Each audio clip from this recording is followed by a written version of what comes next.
Welcome back to the March Madness Bracket Breakdown. In case you are joining us late, we are going region by region. And next up is the Midwest, a region topped by 1 seed Michigan, hoping to end the Big Ten curse, if you will, in this tournament, Lauren. That curse being 26 years since a Big Ten team won March Madness.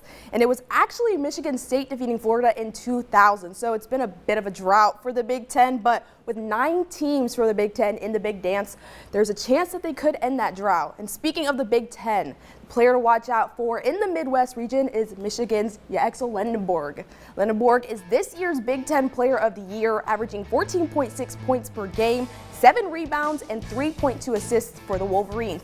He's kind of like a Swiss Army knife, I'd like to say, a very versatile, high IQ, combo forward with solid rebounding, rim protection, and playmaking for the #1 seed Michigan. And something that kind of stands out to me for Michigan is just that their entire team is a little bit of a Swiss Army knife, not really relying on one guy, kind of everybody can get it done. But another big storyline entering Selection Sunday, even if the Redhawks of Miami, Ohio, a team that went on a perfect 31-0 regular season run, but then lost in the first round of the MAC tournament. There is a chance that they're already eliminated in the first 4 by the time you are seeing this. But Lauren, we've still got to touch on this and just how the end of their season affected bracketology as a whole. Yeah, Ryan, several teams like Auburn were just hoping to squeeze into the bracket, but the Redhawks did just enough to be one of the final 4 teams in.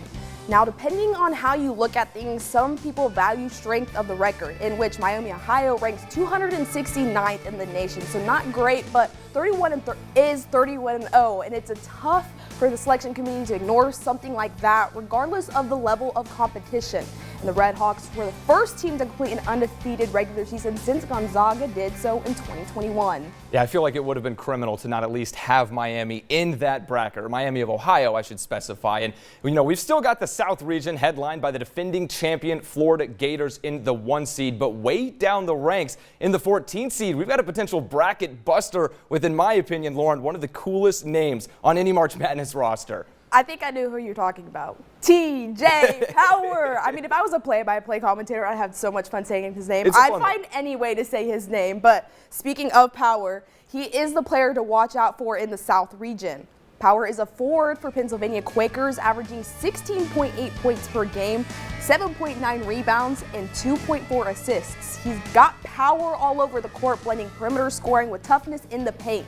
He has solid rebounding and playmaking abilities, getting not 1 but 2 buzzer beater shots to drop in the Ivy League Tournament Championship game.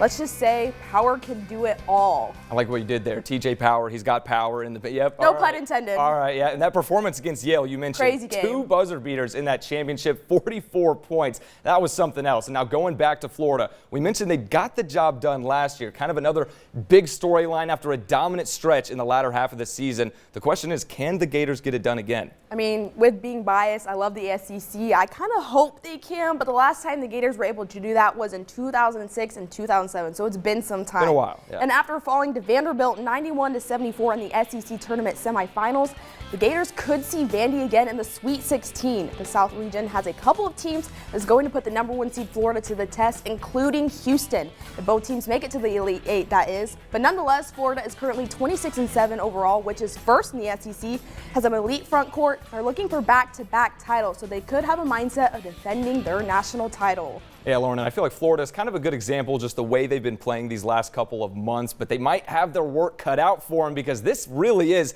the most top-heavy, talent-loaded bracket we have seen in years, and that might be just because of the kind of the shifting landscape with NIL, the modern-day transfer portal, a little bit of everything. We could go on and on about all of that stuff, but for now, we're going to take a quick break, and when we come back, it is time to pick some Cinderellas before revealing our official bracket predictions. Stay tuned.